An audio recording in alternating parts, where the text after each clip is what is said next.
chamar mestre, Rabone. Não era por acaso, ele tinha autoridade. E a palavra do Senhor fala, não tardou que aparecesse na sinagoga um homem possesso de espírito imundo, o qual bradou. Então por quê? É exatamente para nos ensinar que esse tipo de situação acontece tanto fora como dentro. Né? Aí as pessoas vão discutir se uma pessoa que é crente, né, pode ficar endemoniada ou não, aquela coisa toda. Não é o fórum agora. Mas é apenas para que nós saibamos que, claro, que como é que fala? É uma lei da física, mas também cabe para o mundo espiritual. Dois corpos não ocupam o mesmo lugar, ainda que seja no ambiente espiritual. Então é lógico que essa pessoa, ainda que esteja com talvez uma boa intenção, talvez esteja indo à sinagoga, ela está endemoniada. Né? E diz a palavra do Senhor, que temos nós contigo, Jesus Nazareno, vieste para perder-nos? Bem sei que és o Santo de Deus. Então você veja aqui já o reconhecimento do mundo espiritual. E esse texto de Marcos é maravilhoso. Por quê? Porque ele fala de um conhecimento de Jesus, da identidade de Jesus, né? Da pessoa de Jesus. Primeiro, autoridade no falar da palavra. Autoridade na leitura da palavra. Segundo, os demônios reconhecem Jesus. Em primeiro lugar, diz assim, que temos nós contigo, Jesus Nazareno, sabiam quem era Jesus, qual era a origem humana de Jesus. Jesus Nazareno. Segundo lugar, diz aqui, vieste para perder-nos, ou entre aspas, né, poderia traduzir, mal traduzido, vieste para aprisionar-nos, ou seja, eles sabiam da autoridade de Jesus como juiz, como alguém que, investido de toda autoridade, tem todo o poder para aprisionar esses demônios, ou seja, para enviá-los para aquilo que é o futuro deles. Então esses demônios sabiam de escatologia. Eles conheciam os fundamentos da doutrina bíblica, claro, porque eles mesmos identificam Jesus, sabem da origem humana de Jesus, mas sabem da autoridade de Jesus como juiz. Em terceiro lugar, diz assim, bem sei que és o Santo de Deus. E sabem também da constituição, da messianidade de Jesus. Lembra que eu falei? Ainda que Jesus não se manifeste como a segunda pessoa da Trindade, mas como homem, na sua condição humana, não obstante ser a segunda pessoa da Trindade, ele esvaziou-se de si, como diz a Bíblia. Então ele ali, não obstante ele não se manifestar, isso não significa que ele não fosse reconhecido na sua messianidade. E esses demônios o chamam de Santo de Deus. Depois diz assim, mas Jesus o repreendeu dizendo, cala-te e sai desse homem, porque Jesus não queria adulação de ninguém. Jesus não queria, né, que alguém ficasse falando dos seus atributos. Mas Jesus estava ali para estabelecer uma conexão de amor. Como o demônio não conhece amor, e muito menos arrependimento, aquele momento não era para eles. Então, Jesus ordena que eles vão embora. Naquele momento. Então o espírito imundo, agitando-o violentamente e bradando em alta voz, saiu dele. Por que bradou em alta voz? Porque Jesus mandou que esses demônios se calassem. Ou seja, ele bradou porque não poderia falar mais. Diz aqui, todos se admiraram a ponto de perguntarem entre si, que vem a ser isto? É porque até então, e Marcos é muito didático nisso, até então se tinha vários sinais, prodígios e maravilhas desde a antiguidade, né? Elias, Eliseu, sobre a natureza, situações, circunstâncias, mas não havia tido ainda qualquer experiência sobre pessoas endemoniadas que fossem libertas. é a primeira vez, é o primeiro momento, é o primeiro caso. Então as pessoas ficaram admiradas, porque não obstante já estarem admiradas pela autoridade de Jesus no falar da palavra, agora estavam admiradas porque Jesus também tinha autoridade por sobre o mundo espiritual. E por que essa admiração? Essa admiração é de Pedro. Lembra que eu falei para você, já há alguns dias atrás, já falei para você que o livro de Marcos é Pedro ditando a Marcos, né? Na verdade, o evangelho poderia se chamar também Evangelho de Pedro, porque Marcos é o ghostwriter, né? É o escritor fantasma. Na verdade, é Pedro quem dita para Marcos e Marcos escreve. Então veja que isso foi uma admiração não só daquelas pessoas, mas dos discípulos também. Por quê? Porque Jesus ele tinha autoridade por sobre o mundo espiritual. Diz aqui a palavra do Senhor: então correu célere a fama de Jesus em todas as direções por toda a circunvizinhança da Galileia. Então a palavra do Senhor fala sobre a autoridade de Jesus.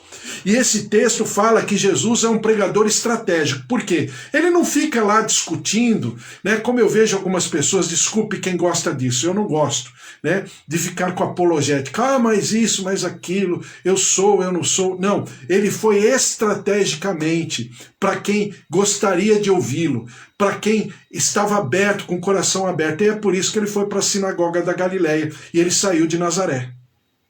Em segundo lugar, a palavra do Senhor fala também que Jesus, além de ser uma pessoa estratégica, Jesus, ele ambientaliza de maneira cronológica, não agora só o Kairós de Deus, mas de maneira cronológica. Ele começa a ministrar pela manhã no sábado. Então, pela manhã no sábado, ele está na sinagoga. À tarde, ele está na casa de Pedro, capítulo 1, versículo 29. À noite ele está na rua, né, falando com as pessoas. E no raiar do sol, ele está partindo da cidade. Veja que Marcos está colocando Jesus em atividade plena, né? Marcos está falando para um grupo, está escrevendo para o grupo de Romanos, então ele está falando sobre um Jesus em ação, um Jesus pregador e um Jesus que é servo, que serve, mas um servidor que conquista, mas um servidor, alguém que serve com vitória. E é exatamente assim que ele começa. E você percebe desde a situação da tentação do diabo. Marcos não fala muitos detalhes. Por quê? Porque ele mostra um Jesus vencedor. Foi tentado, mas imediatamente já sai e já começa a pregar o evangelho. Então, você tem esses 4 ambientes: sinagoga, casa de Pedro, rua e depois a partida da cidade. E o que significa? Que nos 4 períodos o Senhor Jesus fala na sinagoga, fala na casa, fala na rua e fala no deserto. Então Jesus tem autoridade por sobre todos os ambientes. E quando você vive o Senhor Jesus na tua vida, você vive essa autoridade na tua vida, por onde você estiver. É por isso que eu sempre falo que pregar o evangelho é também a pessoa subir num lugar mais alto, num palco, conforme aquilo que as pessoas chamam, né? Uns chamam de palco, outros chamam de púlpito, outros chamam de altar, outros chamam de plataforma, não importa o nome. O que eu estou falando é que nós que pregamos o evangelho, que vivemos o evangelho, estamos além desses limitadores, porque estamos vivendo o evangelho no dia a dia. Então Jesus está mostrando através de Marcos que ele age na sinagoga, num ambiente como o nosso aqui, nessa chamada que eu chamo sinagoga virtual, né? Uma grande bênção. Mas também ele age na rua, porque ele também age, como ele agiu na casa de Pedro, ele age também no nosso ambiente familiar. Porque ele também age no deserto, porque ele é autoridade no deserto. Ele enfrentou o diabo no deserto. E nós temos autoridade no deserto, nesse ambiente inóspito, hostil, completamente sem vida, mas que nós estamos ali e que nós estamos inaugurando uma nova etapa, um novo tempo, porque nós também expressamos, incorporamos e manifestamos a palavra de Deus. Então é essa condição espiritual que o Senhor Jesus quer deixar muito bem claro sobre a nossa vida. Em segundo lugar, é um pregador que usa as pontes para ensinar. E qual era a ponte? Era a própria sinagoga. Lembra que eu falei para você? Por que Mateus foi distribuído primeiro do que o livro de Marcos? Porque Mateus se utilizou da sinagoga Alexandria e a sinagoga de Antioquia.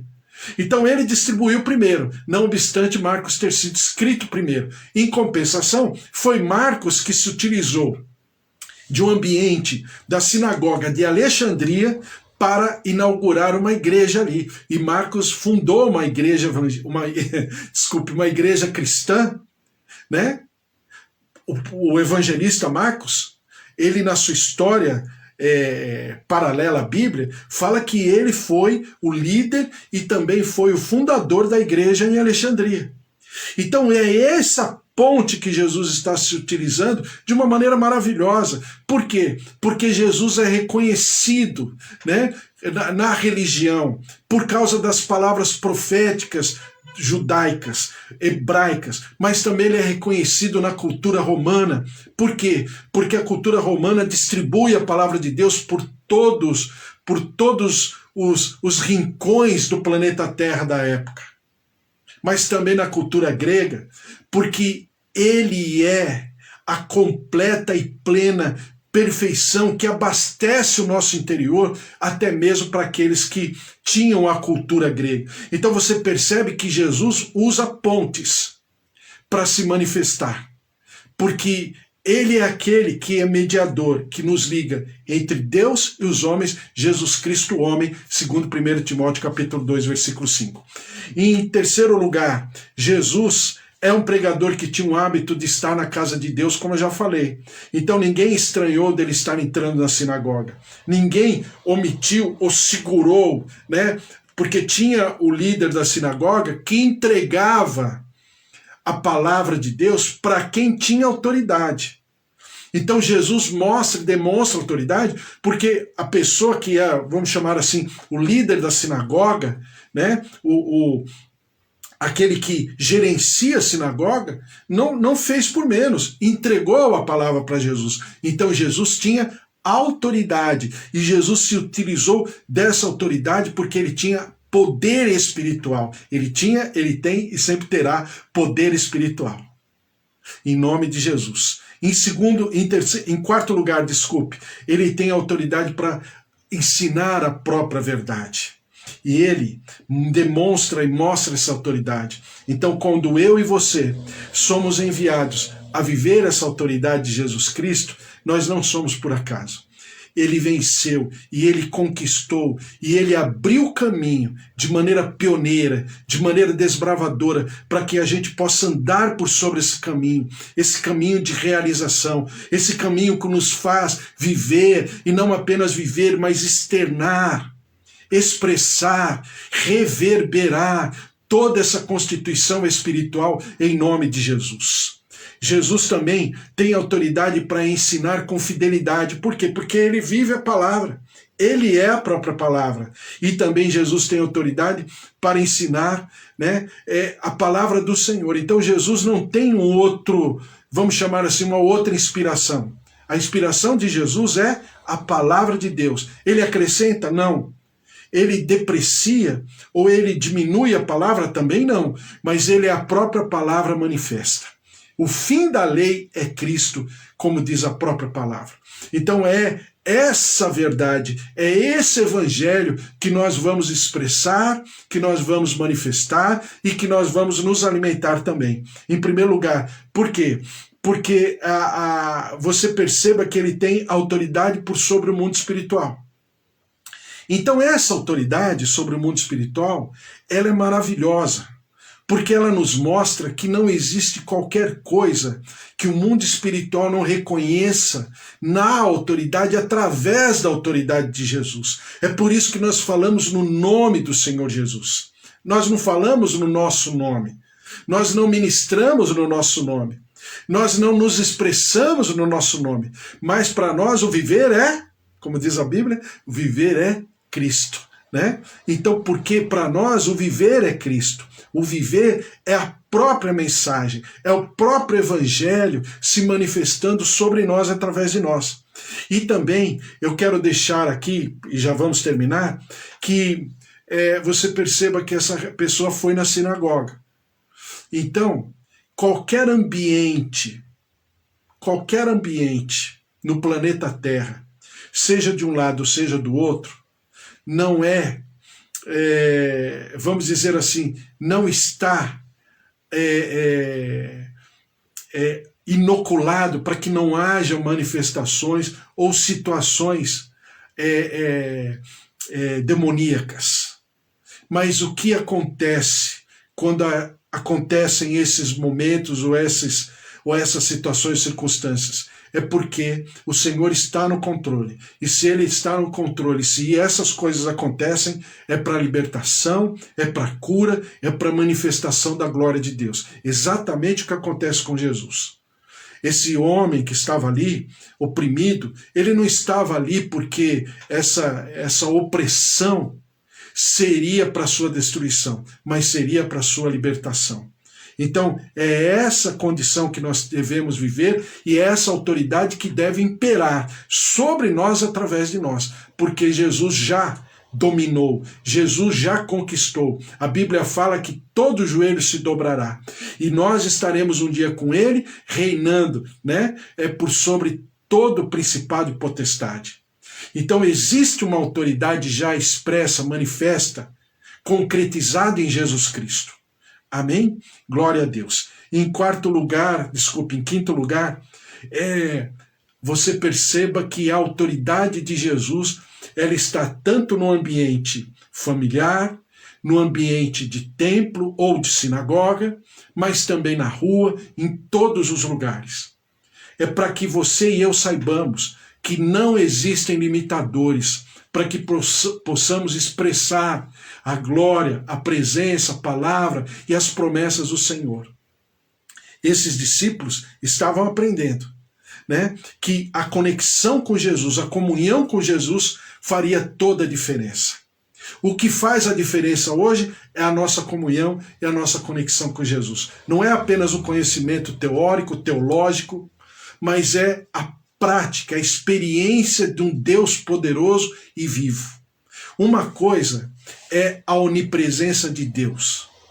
Outra coisa é a presença manifesta de Deus. Nem sempre o Senhor está se manifestando porque a sua presença não está sendo pontuada por nós.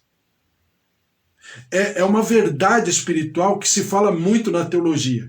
Qual a diferença entre a onipresença de Deus e a presença manifesta de Deus? A diferença é você.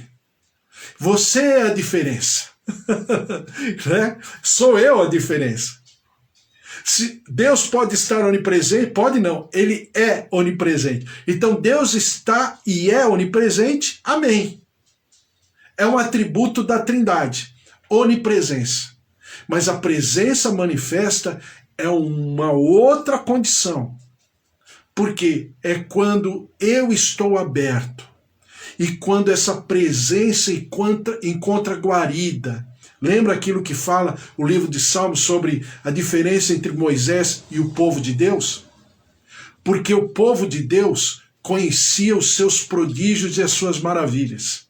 E Moisés? A Bíblia fala assim, e Moisés de andar com Deus. É uma grande diferença. Aliás, é toda a diferença. Exatamente o que Caleb e Josué falam a respeito de Deus. Quando eles foram lá espiar a terra e voltaram com um outro diagnóstico. Porque o diagnóstico deles era conforme a presença de Deus na vida deles. Enquanto o diagnóstico dos outros 10 espias era apenas um fato. Olha, é uma terra de gigantes. Mana leite e mel, mas é uma terra de gigantes. Enquanto Caleb e Josué falam da palavra e da promessa de Deus. Eles não falam dos feitos do Senhor, mas falam da palavra de Deus, que Deus havia prometido, que aquela terra seria do povo dele. E isso é uma grande diferença.